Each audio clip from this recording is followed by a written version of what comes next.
એક નવો વ્લોગ આજે જોવા મળ્યો। જય દ્વારકાધીશ મિત્રો। તો આપણે આવી ગયા સવારમાં માતાજીના દર્શન કરવા, પણ અહીંયા આવતા જ પહેલું કામ ઘંટડી વગાડવાનું। પછી માતાજીના દર્શન કર્યા। હનુમાનદા અને ગણપતદા ને કઈ ભૂલાય થોડા, એને દર્શન તો કરવા જ પડે ને। અહીંનો સૂર્યોદયનો નજારો આહલાદક હતો, પણ એક હતું કે વરસાદનું પાણી હજી સુધી સુકાણું નહોતું। પણ ઘર તરફ જતા જ નાથાભાઈ બ્રશ કરતા જોવા મળ્યા। ઘર ભેગું થાને ભાઈ। પણ ગામમાં તો સિંધુ નદીનું પાણી ભરાયેલું હતું।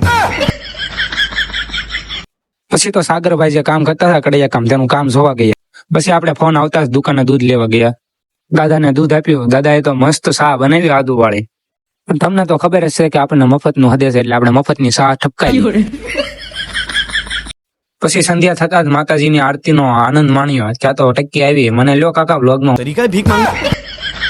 પછી વરસાદના પાણીથી ભરાયેલું વોકલાનું પાણી જોયા, વાંઢા વિડીયો બનાવવા માંડ્યા। તો આવા જ વિડીયો જોવા માટે ફોલો અને સબસ્ક્રાઇબ કરી વાળો।